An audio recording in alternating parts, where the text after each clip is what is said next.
Who is the man of the shroud?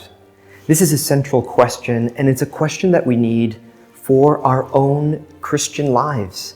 The Holy Father, St. John Paul II, once wrote, "There is no Christian holiness without devotion to the Passion, just as there is no holiness without the centrality of the Paschal mystery."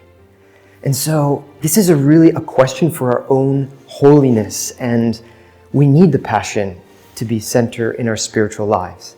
In this tour of the exhibit, Who is the Man of the Shroud, here in Rome, we want to dive deep into these central questions. What did the man suffer, and why did he suffer it?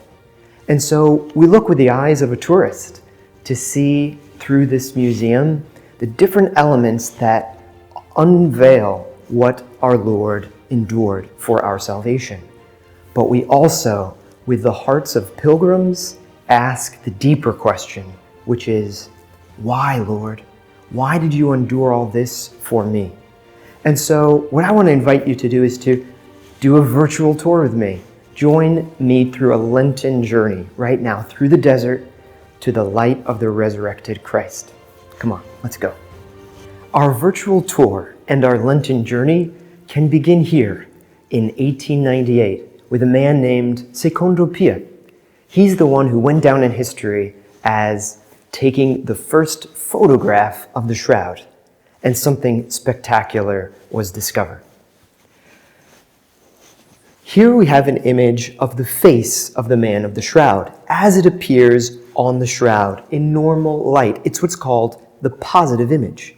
But Secondo Pia, snapping the first photograph and going into the dark room to develop the film on a glass plate inside of a solution, saw for the first time this image. It's what's called the photo negative. It's where the grayscale is inverted, where the white turns to black, the black to white. And what he discovered, to his shock and surprise, is that it's no negative at all. The negative is the positive. And this is, of course, mind-boggling. Why should it be that the shroud itself is the result of photography, 19 centuries before the invention of photography? Here, for example, you have a picture of the first dactylographs, those early cameras first invented in around the year 1840. This is just about 60 years later, and we're photographing with the brand new technology of the day, the Shroud of Turin, an ancient cloth, which was believed to be the relic, of course, the most prized relic in all of Christendom, the burial shroud of Jesus Christ. And so, what a privilege if we have the chance to contemplate the face of our Savior. Could it be that that's what Secondo Pia was looking at? Well, isn't it interesting that the shroud should be a negative image, what has been called a photographic document, where this grayscale is inverted, where black turns to white and white turns to black to reveal the true image, the deeper, more important image. See, Pope Benedict XVI, in one of his reflections before the Shroud of Turin, said precisely this. He said that it's like it really is. That is to say, the darkest mystery of our faith is at the same time the most luminous sign of never-ending hope. So when we look to the shadows, we should, with eyes of faith, see the other side, the negative that is, in fact, the positive. Isn't it fascinating that we call Good Friday good? It's the day that we put God to death. It wasn't just homicide, it was deicide. And yet, this was the day of our salvation. That day truly is good for those who have eyes to see. So let's look with the eyes of a scientist, and let's look with the eyes of a pilgrim. But we're just getting into the beginning. Imagine if we have more technology, not just dactylographs and cameras. What if we were to put the most state-of-the-art equipment to study the shroud? What then would we find? Well, follow me and let's see. All right, let's fast forward from 1898 to 1976, when a very important new discovery is made. First, we learned that the shroud, unlike any other document, acts as a photonegative, and it contains a flawless, anatomically flawless image of a crucified man. But now, we're going to study not with just photographs, not with cameras, but with the most state-of-the-art equipment of the United States Air Force Academy. This is Eric Jumper and John Jackson, and they're using the VP8 image analyzer to study the photonegative of the shroud. And so when they slip that image under the VP8, what do they find? For the first time, they visualize the three-dimensional qualities that are encoded in the cloth. You heard me right. The cloth, which is, of course, flat, two-dimensional, contains 3D information, but information we could not see until 1976. Well, that discovery will mobilize what is called the Shroud of Turin Research Project. That is this elite team of the most highest powered laboratories across America that petitioned the royal family, the ones who own the shroud, in order to study for 5 days, 120 hours, exhaustively but non-invasively, the Shroud of Turin. And here we're talking every area of science is of interest. So physics, chemistry, biology, X-ray, infrared, ultraviolet, pyrolysis mass spectroscopy, microscopy, flower samples, and so much more. And their only question is this: what formed the image on the shroud? That image which is so unique, unlike anything else. It's in a photonegative. It contains 3D information. Well, what in the world is it? Is it a painting? Is it a rubbing? Is it a scorch or some ancient form of photography? Well, this team of scientists is bound to figure out that question. But you know what? They go to study only to come back home with more questions than they have answers, because to this day, it remains an open question. We don't know scientifically what formed the image of the shroud. And that leaves room for faith as well. And so I want to bring us now closer to the shroud itself and see what this enigmatic and mysterious image is all about.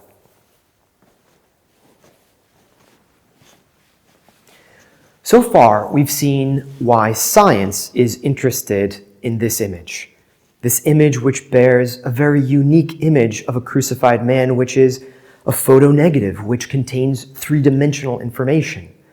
But the scientific community isn't the only one interested in the shroud. Above all, and for long centuries, it was the Christian community that was interested in the shroud because it was what was discovered here in that empty tomb. That is, the body wasn't there. That's why we call it an empty tomb. But if we're honest, it wasn't completely empty, was it? There was a burial cloth inside, and that's what was discovered. That's what we read about every Easter Sunday when we take up that passage from John chapter 20. And I want to revisit that with you now. So this is the central passage that comes from John chapter 20. And you know the story, right? Because it's Mary Magdalene who wakes up early in the morning, but not early enough. She gets there and the body is already gone. And so she races to go tell her friends, Peter and John, the beloved disciple. And as soon as they hear the news, they race to the tomb. And who gets there first? Well, it's the younger and faster John. But he doesn't go in. He waits for Peter outside the tomb. And it says here in John chapter 20 that he bent down and he saw the burial cloths. That's the first mention of this key word in Greek, othonia, which we sometimes translate linen cloths, or here, the burial cloths. But he's seeing from a distance and he's bending down because, as you can see here in this model, that there's a stairwell that is in front of a sliding, rolling stone that allows access into an antechamber. And then here at the far end, you see a sill where you would have the body laid. And so there would be the burial cloths, presumably. And so why would you bend down? Well, to get a better angle, to see deeper inside, right? If you're standing tall, you're not going to see much inside. So it makes sense, this gospel detail, that he bends down. But when he sees, notice this. It's a particular verb. It's the verb blepo. Well, that's one way to say the word to see, But there are other ways, and John is going to use that to communicate a theological message. Watch what happens next. In verse 6, Simon Peter arrived after him, that is, the beloved disciple. And he went into the tomb, and he saw the burial cloths. But guess what? It's a new verb, because this time he's seeing more closely. He's there inside the tomb. He's descended that stairwell. He's moved past that rolling stone. He's inside the tomb, and now he's seeing the burial cloths there and the cloth that covered his head, not with the burial cloths, but rolled up in a separate place. Can I just pause for a second? Because the evangelist just mentioned 3 times the word burial cloths, the word shroud, we might say. And you're saying, well, where are we going with this? There are so many details that I would love to know about Christ's passion, and the Gospels don't record them. But all of a sudden, when it gets to the dirty laundry that's lying on the ground, the evangelist wants to tell us every dirty detail. Why?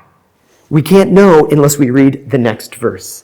And here we find, in verse 8, the key passage. Then the other disciple also went in, the one who arrived at the tomb first. And he saw and believed. Well, what did he see so that he believed? Would you know that it's not that initial verb, blepo, John saw from a distance in a first moment, nor is it the word theoreo. That's the verb to see, which is applied to Peter when he goes in and gets close to the cloth. But now, in the third moment, John, when he saw and believed, it's not blepo, it's not theoreo, it's horao. He sees in a new way, in a supernatural way, we might say, because he saw and believed. Again, what did he see so that he might believe? And believe what? Believe that Christ is resurrected to new life? Just from the small data that some dirty laundry is lying on the ground? John, how do you get to that conclusion, right? I wish I could jump into a time machine and reproduce what he saw. Of course, we can't do that. But what we can know is this, that it was the condition of the empty tomb. It was what he saw and the way that he saw it that suggested something to him, that said something new has happened. The first baby steps towards belief in distinctively Christian faith.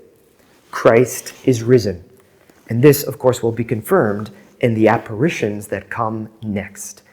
But what I want you to notice is that our Christian faith, which is founded on testimony, so too began with the silent witness of a simple cloth lying inside a tomb.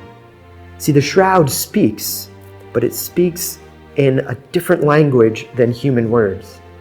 And when the disciples discover this cloth, this is when they begin to believe. And so we've got work to do, don't we? We've got to look with the eyes of a scientist. Yes, we've got to observe like Simon Peter did, and even John the disciple from a distance. We've got to discern certain scientific, empirical facts about the cloth. But our work isn't done when we've done that work. We've got to then ask the bigger question, right? The bigger question is, well, what does it mean? What does it reveal? Who is the man of the shroud? Let's bring that question now to the shroud itself. We come at last before the shroud itself, and we want to look with the eyes of a scientist and the eyes of a pilgrim, or in the words of St. John Paul II, faith and reason. Faith and reason are like two wings by which the human spirit ascends to the contemplation of the truth. Well, what does faith reveal and what does reason reveal? Let's begin with the latter. We have, of course, a very large garment, 14 feet wide, 3'7" in height. This is a gigantic cloth. That tells us something. It tells us also, among other things, that it's a very pricey linen. It's something that would have cost a lot of money. And so one of the first and most obvious questions you've got to ask is, why is this man, who is so brutally tortured and so brutally treated before he dies, why is he treated as royalty when he's laid to rest, when he's buried in the tomb?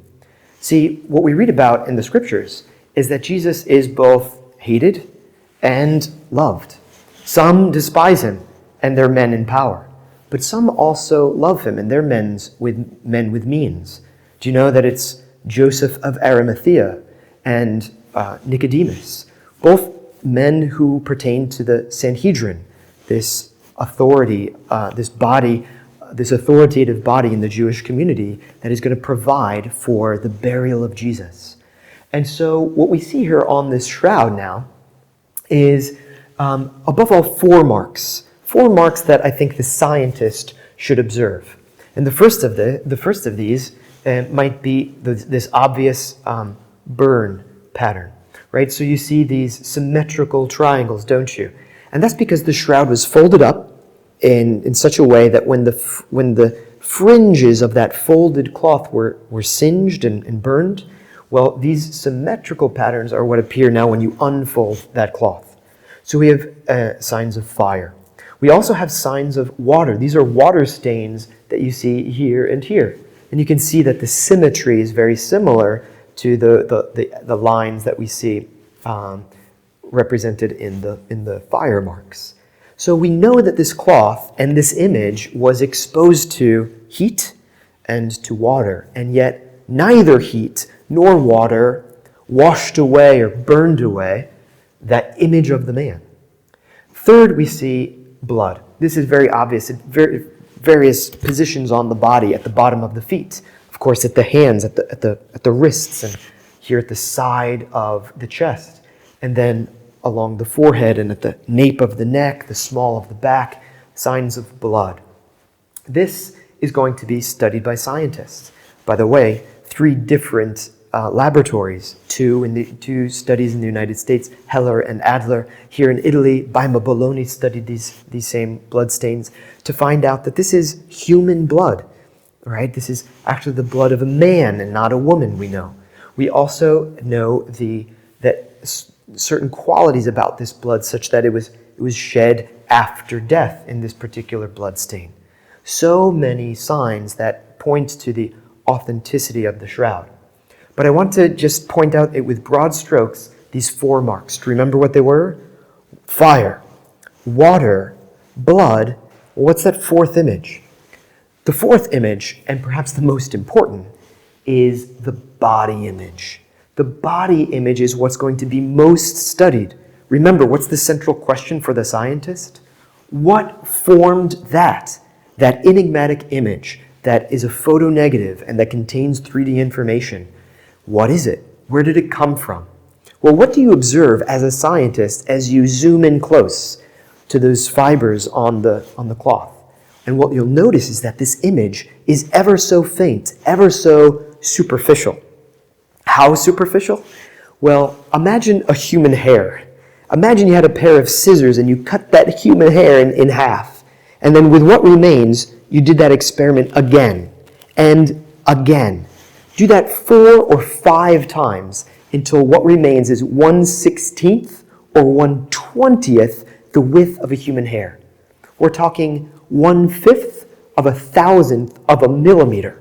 That's how superficial the image is to the cloth.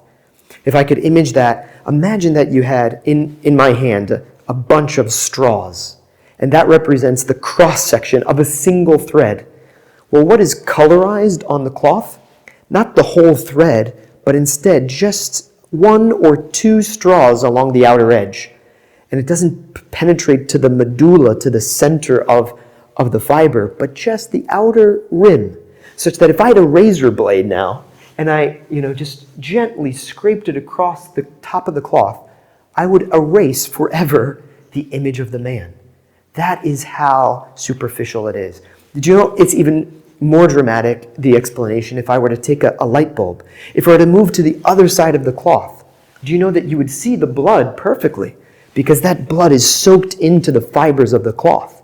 But do you know what would happen to the image of the man if I had that light bulb on the other side of the cloth?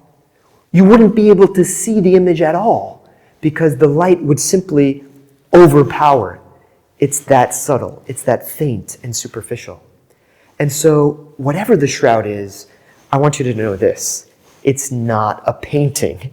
There are no pigments, organic or inorganic, no dye, no brush strokes, no varnish whatsoever, no directionality with which any type of pigment is applied to the cloth, like any other artwork would be.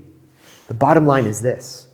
This is what the scientists conclude in 1978. The Shroud of Turin Research Project comes to the conclusion that the shroud is not artwork. Well, then what is it? What produced this enigmatic image? This remains an open question. We come to the most important part, perhaps, of this virtual tour, this journey towards Jesus and his death and resurrection. We want to look now at the physical sufferings of Jesus and see what they were and what they mean. Where does the passion begin? This is a question that is often overlooked. We think of Good Friday, the carrying of the cross and the horrors of Calvary, but we forget often that it really began on Thursday night, after the Last Supper, when Jesus already offered his life sacramentally at the table, and then he went to pray, and he entered into the agony. Do you know it's Luke, the physician, who records this detail? Jesus, he prayed so fervently, and he was in such agony that his sweat became like drops of blood falling to the ground. Now, we can't see on the shroud, to be fair, any signs of sweating blood. We can't see signs of what took place on Thursday night, except for the arrest and the way those soldiers and the way those people who came with their torchlights and their clubs treated him. Because as we look to the face, what we see is inflammation on the cheeks. We see, according to the American scientists, a broken nose. If we were to come 2/3 down the nose, a separation of the cartilage, that is, the septum, is separated from the nasal bone up above. And this means that, according to the American scientists one more time, that there was a club of about 1.5 inches in diameter that was used to strike the face. And that's interesting because the Gospels record that Jesus was both slapped, as if with the hand, but he was also struck, as if with a club. Again, this coincides with what we see on the shroud. The fact that there's inflammation in the body is also significant. Because, if you were to strike me right now, we wouldn't see swelling right away. But come back 24 hours later, and sure, you would see signs of inflammation. Now remember, the shroud records the image of the man as he was laid in the tomb. That means some 24 hours later, not Thursday night, but Friday evening. That's when the cloth is in contact with the body. And it coincides with what we read about. Well, why is Jesus struck? And by whom? Do you remember the circumstances? Well, what happens is that Jesus is arrested, and then he's brought to the Sanhedrin. But stop for a moment and ask the question, how did he get there? How did these soldiers know who to arrest? Do you remember the sign that Judas had arranged with those soldiers? He said, "It's the one that I kiss. That's the one you need to snatch." And so with a nonchalance that's absolutely chilling, Judas approaches Christ in his prayer. And he says, "Hail, Rabbi," with, I'm sure, a big smile. And then he greets him with a kiss. But with that kiss, he conveys this message: I hope you die, right? Because this is the first step in a chain of sufferings that ends in death. And so, appropriately, that kiss registered in his body as physical pain. Because do you know that one who suffers hematidrosis, that is, the sweating of blood, and I should explain more explicitly that hematidrosis occurs, it's when the smallest blood vessels in your body, the capillaries, become distended and they burst, and now exiting out of the sweat glands, which are immediately adjacent to those to those capillaries with their nerve endings, out comes bloody sweat, leaving the biggest organ in your body, which is the skin, now sensitive to touch. And so anything, just to touch, to breathe over the surface of the skin, according to some reports, would cause pain. And so this kiss of Judas, which ought to have been a sign of love, a sign of affection, becomes a sign of betrayal. And so Jesus is arrested, brought before Caiaphas in the Sanhedrin. And it's Caiaphas, the high priest, who rends his garment when Jesus says, "I am." That's the response to the question, are you the Messiah? Are you the Son of God? And Jesus says, in that circumstance, I am. And so the first blows to Jesus' face. The blasphemy is so scandalous that they strike him. And this is what we have to contemplate here, isn't it? That when you see this face so bruised and battered, the reason they struck him is not going to be told through the microscope. That you've got to go to the scriptures for. The reason they struck him was for the confession of who it is he said that he was. I'm the Christ and the Son of God. Do you know, it's when it was least convenient to say such a thing, Jesus quotes the most clear messianic passages of the Old Testament. He quotes Daniel 7, 13 and 14. He quotes the Psalms, Psalm 110. I am, and you will see the Son of Man coming on the clouds of heaven and seated at the right hand of the Father. You think that's a good time for Jesus to make such an announcement? When he had nothing to gain and everything to lose, he lays it all out at last. This is who I am. I'm the Christ and the Son of God. And this is what unleashes the fury of the passion. This is what leads to death. And this is what we ought to contemplate when we see this bruised and battered face. So Caiaphas, the high priest, says that Jesus is worthy of death, but he doesn't have the power to put Jesus to death. And so he carts Jesus off to Pontius Pilate, who surprisingly will say 3 times that Jesus is innocent. There's no cause in him. Therefore, I shall have him scourged, Pilate says, with lots of logic, right? And what a scourging it was. We see on the shroud images that are not only on the back, not only in that just upper region of the body. In fact, it's head to toe, front and back, that we see again and again these signs of a Roman scourging.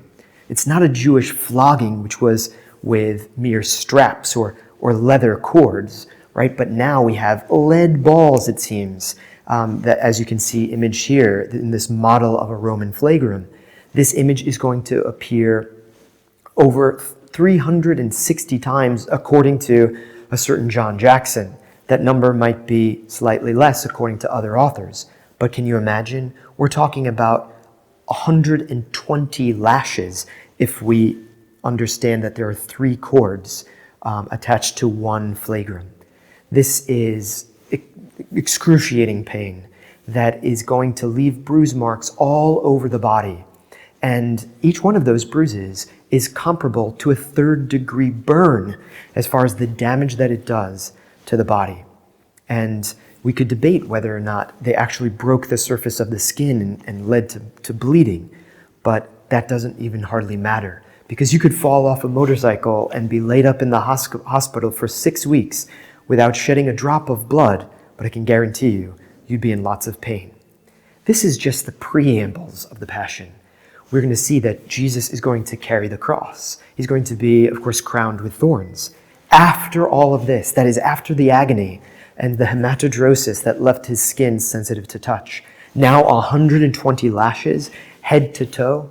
And you know that in addition to all of that is the fact that Jesus is stripped naked. It's not just a physical suffering then, but there's a spiritual and moral suffering. That Jesus is being mocked. Jesus is being humiliated in a public way, stripped naked. We know this because the scourge marks are just as deep in the pelvic region as everywhere else on the body. There was no protective loincloth when he was scourged. What a humiliation. Now we've got to stop, we've got to pause at the observation of science to then move beyond what science sees to ask what this all means. And there the scripture is going to help. And you can remember that it was Adam and Eve who were naked without shame in the beginning, weren't they? Why would Jesus enter into such sufferings? Do you know it's St. John Paul II who talks about the original nakedness of Adam and Eve, how they were naked without shame? Well, isn't it the fact that Pontius Pilate and the enemies of Christ want to humiliate and shame Jesus? And willingly he enters into these particular pains and this type of ridicule. Jesus is the new Adam. He doesn't heal us from afar. No, he steps into the knot that Adam and Eve tied. He steps into all the consequences of our sin so as to undo them from the inside. He doesn't wave a wand from a distance. He doesn't snap his finger and say, okay, I declare you clean.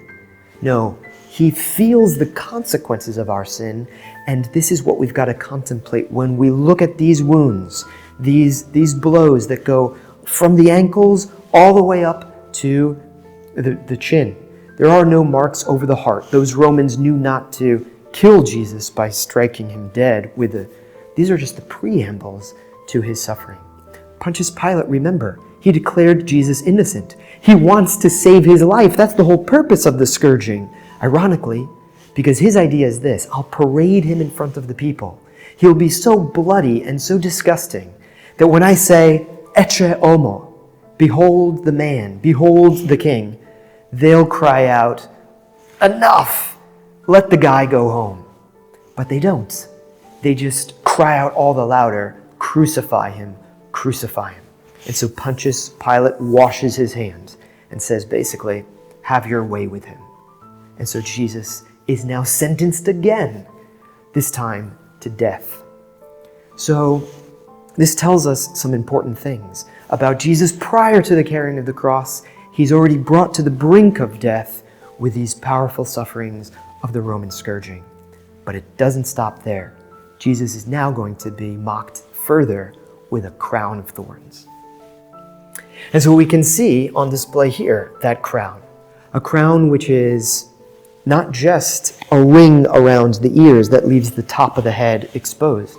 No, this is more like a helmet which covers the entire surface of the head. And this, of course, is where there's a great concentration of blood vessels. And so, not surprisingly, there's a great concentration of blood stains, especially around the rim that now terminates at the nape of the neck over here. This is what's imaged on the shroud, a great pooling of blood, indicating some 30 or 50 wounds, probably caused by thorns of about 3/4 of an inch long. You can see the model of the plant here, the Ziziphus spina Christi. That very term in Latin means the thorns of Christ. And this is imaged here before you. Can you imagine? The forensic doctors tell us that these thorns penetrated not just the skin, but all the way to the bony plate below. And so, what sufferings? But we've got to go deeper and say more than just, ouch, right? There's a meaning behind this crown. What are they doing by giving him a crown of thorns, if not mocking his kingship? Oh, you're a king? Kings need a crown. There's a moral suffering beyond the physical one. And beyond the moral suffering, there's also a theological message. Jesus is a king, but he's not a king as earthly rulers, as Gentile lords. He's not one who lords it over his subjects. He's rather one who lays down his life for his sheep. This is what Jesus would say, isn't it? In John chapter 10 and verse 18, he says, "No one takes my life from me. I lay it down of my own accord." I've got the power to lay it down. I've got the power to take it up again. So Jesus isn't suffering as a victim whose circumstances are beyond his control. He's stepping right into these sufferings. He knows exactly what's coming, And there's a purpose to it all. Well, what's the purpose of a crown of thorns? I think what Jesus is saying, without even opening his mouth, but simply by wearing this crown, is he's saying, I am the King of Kings. I am the Lamb of God. Why was he saying I'm the Lamb of God? Well, you got to know your scriptures to see this. Where does thorn first appear in the scripture, if not in Genesis, as a consequence of Adam's sin? Because you've listened to the voice of your wife and eaten of the fruit of which I told you, thou shalt not eat of it. Cursed be the ground because of you. It shall bring forth thorns and thistles. Did you know that thorns and thistles are the consequence of sin? And therefore, they're a metaphor for sin. This we know that Jesus was aware of because he used that exact same language in the Sermon on the Mount when he said, beware of false prophets. You shall know them because you'll know them by their fruits. Are grapes gathered from thorns? Are figs gathered from thistles? What Jesus is talking about when he mentions thorns and thistles is moral evil. Again, sin. When he's talking about figs and grapes, he's talking about moral good or virtue. And so Jesus is aware that thorns are a symbol of sin. He knows that he'll be wearing thorns in his own passion. What he's saying, once again, without using words, is this: I am the sin bearer. The sins of all the world are laid upon me. I bear them in my passion. Let's now look to the carrying of the cross and Christ's death as we move to the thorns, or rather to the nails.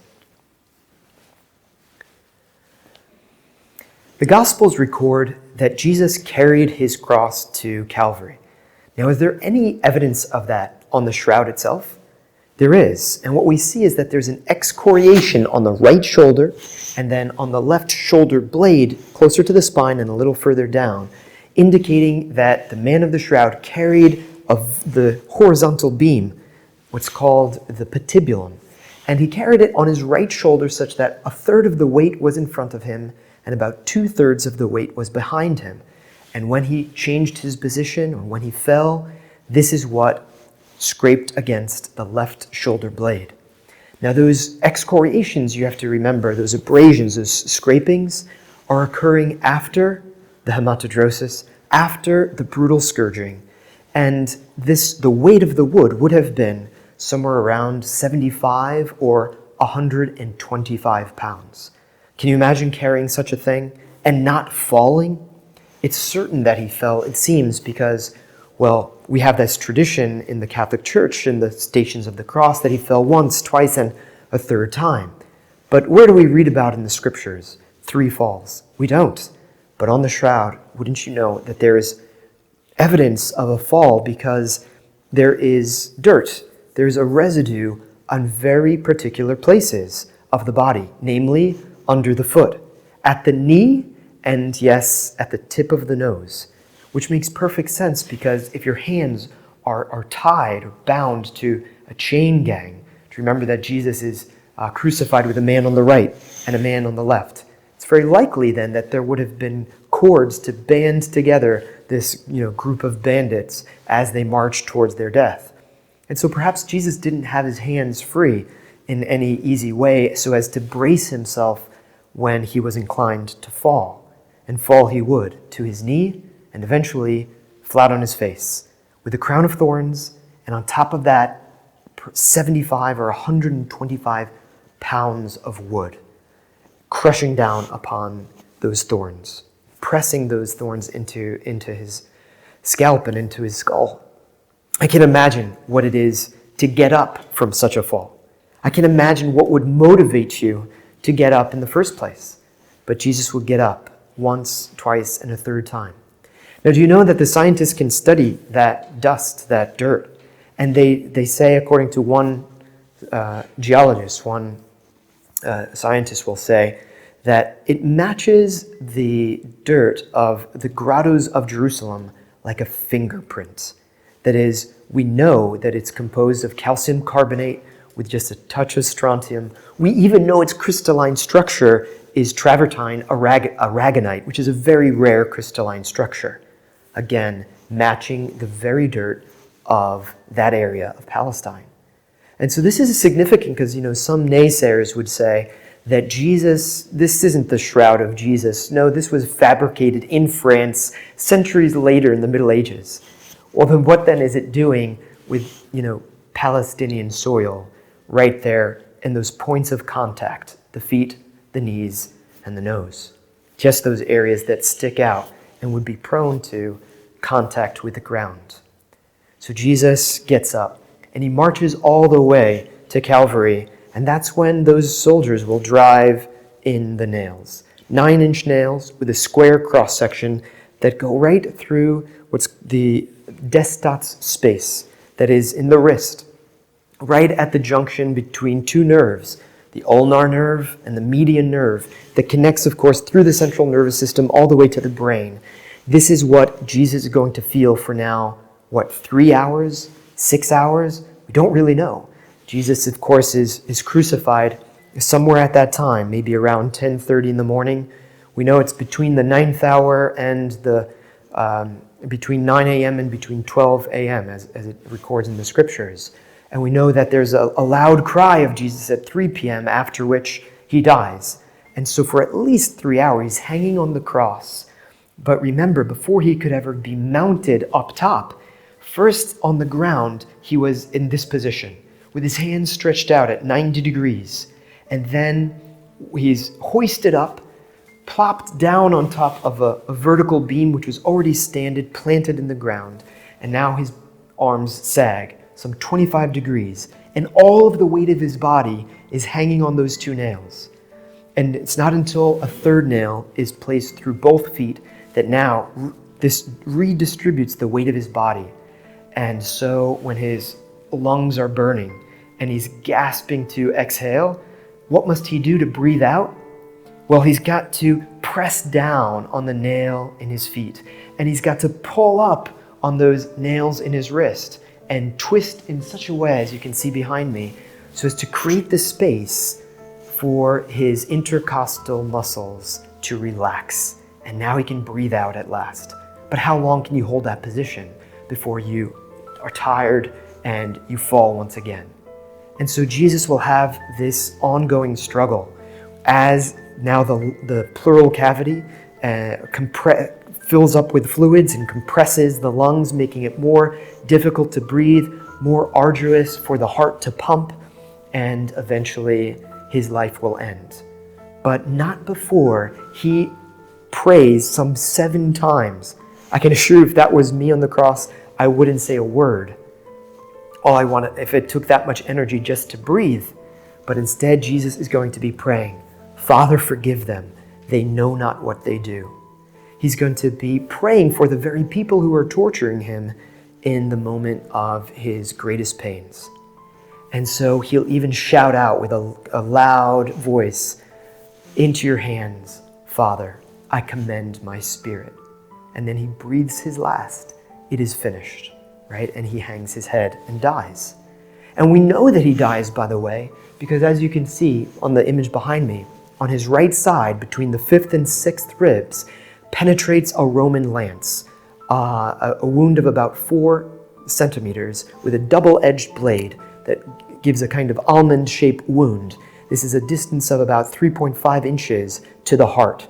Out flows blood and water, says the evangelist, which is exactly what the scientists are able to discern only with modern instrumentation, because it's with ultraviolet fluorescence that we see how the serum is separated from the corpulous red blood. This is something that's not visible to the naked eye, but modern science picks it up, and it coincides exactly what John the Evangelist records. This is not blood that was flowed out while the victim was still alive. No, it's post-mortem blood. And this coincides exactly with the gospel message. And what is the revelation? What is the theological truth that is conveyed there? That from the side of Christ comes the bride of Christ. This is the new Adam giving birth, as it were, to the new Eve, which is the church. And how do you enter into the life of Christ if not through the water of baptism? How are you fed and nourished with the life of Christ if not through the Eucharistic blood? And so the fathers of the church have always seen in this fact that outflowed blood and water, well, this is the birth of the church. We enter into Christ's own life and death and resurrection because of what he did in his own flesh. So this is not just his mystery, it's ours too. We are imaged right here in this blood and water that flow out, a sign of the life that is divine that we receive, though we're simply human. And so, yes, Jesus did die. This is sure because of the wound in the side, at the very least. So from the shroud, we know that Jesus died. But do we know from the shroud that Jesus also rose? Let's look at that question next. We've come to our final station, and we have to talk about the signs of resurrection.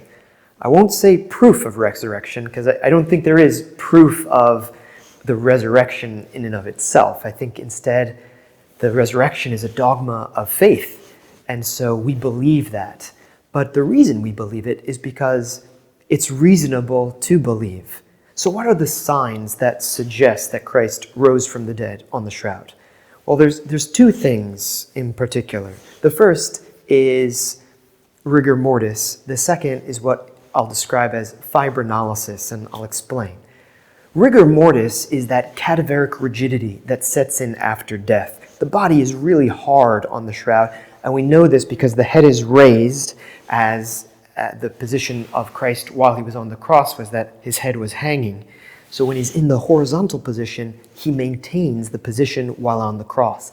That is, his knees are bent while hanging vertically. Well, so they're elevated when Jesus is lying in a now horizontal position. And so also we see that in the buttocks, they're particularly curved. They're not pressed flat like fingers against a window pane. And so this also suggests that Jesus is in rigor mortis. Why didn't the body relax? Why didn't it putrefy or decompose? On the shroud, we see no signs of decomposition, no signs of putrefaction anywhere on the shroud. Why wasn't there ammonia gas exiting out of the nose and mouth, obscuring the facial image? That didn't occur, as you can see. So instead, we see that despite the rigor mortis, that only lasts for 40 hours, and then the body begins to change its shape, its position, its appearance. Because we know we didn't reach that point, it tells us that the body was separated from the cloth before the 40-hour mark. Well, what explains this separation, if not the resurrection? At least that's what the Gospels record. But there are no signs of, vandals, robbers wrenching the cloth off of the body. That would presumably leave signs of smearing or smudging. But this didn't occur. Instead, we see that the bloodstains at the forearms, for example, this is dried blood that is now acting as glue, pegging the cloth to the body, and yet, when the body is separated from the cloth, there are no signs of displacement, of smearing. And so this suggests that fibrinolysis was interrupted before the 40-hour mark. Well, how did this take place? Why did the blood stop soaking into the fibrils? Obviously, there was a separation of the cloth from the body. And this, of course, Christians have an explanation for. I don't know, I can't prove it to you, but I sure know this, that where science offers no explanation, we know it's not a rubbing, it's not a scorch, it's not a painting, and it's not an ancient photograph. What is it? Science can only shrug their shoulders, but Christian faith offers an alternative solution. The fact is that Christian faith reveals that Christ rose to new life. And so, I don't know what you contemplate when you look upon this serene face, but I know what I think about. If I had suffered on the cross, there's no way I would have looked as peaceful as this. But it's a message to me of the love that Jesus poured out for each and every one of us when he offered his life in order that we might know everlasting and eternal resurrected life. And so we contemplate our own mystery, our own destiny, when we look to Jesus, who took upon our nature to die in our flesh and blood, but he also united our nature to his divinity. And so it's the resurrected glory, ultimately, which we contemplate in this beautiful, peaceful face. I pray that God may bless you in your ongoing contemplation of Christ's passion, death, and above all, resurrection. Because it's not just his story, it's ours too. God bless you.